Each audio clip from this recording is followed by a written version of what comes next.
Welcome to An Alternate Hue. I'm Hugh Anderson, and this is some of what caught my attention this week.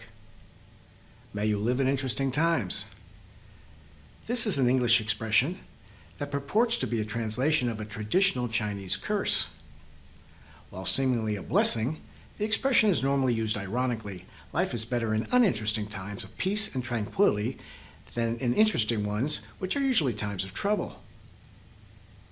A show of hands, please. Who thinks we're living in interesting times? Now to be filed under Isn't It Ironic? Hat tip Alanis Morissette.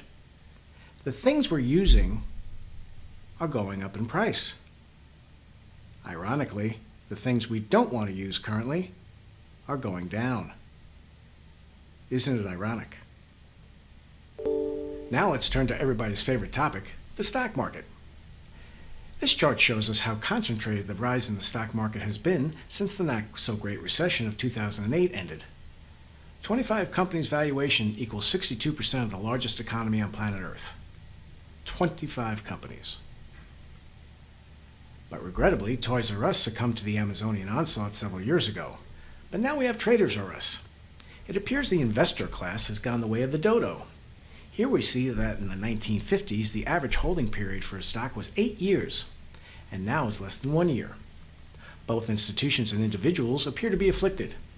For those with the ability to set their investment time horizon beyond lunch, there's an opportunity.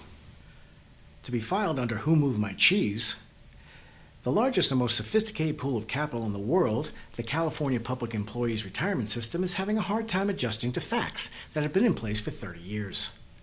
They continue to assume the rates of return they will receive on their investments is substantially higher than reality. Take a look at this.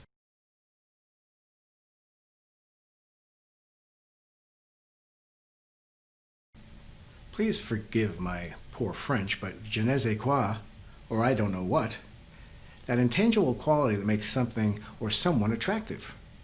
Bricks and mortar have been replaced by stuff you can't touch.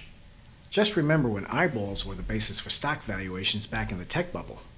Is the intangible adding value or being conveniently valued to justify a company valuation? Sounds like circular logic, but there you have it.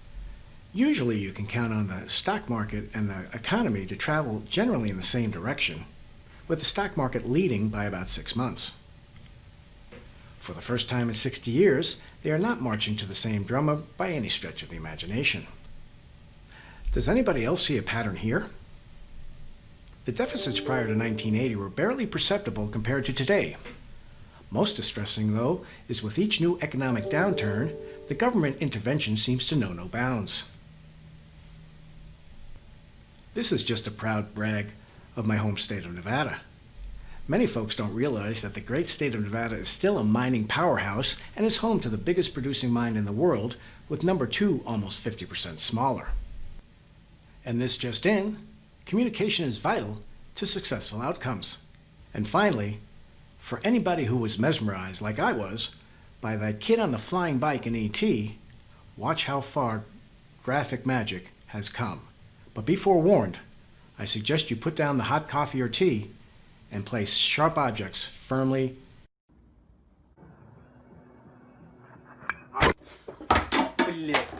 Сука.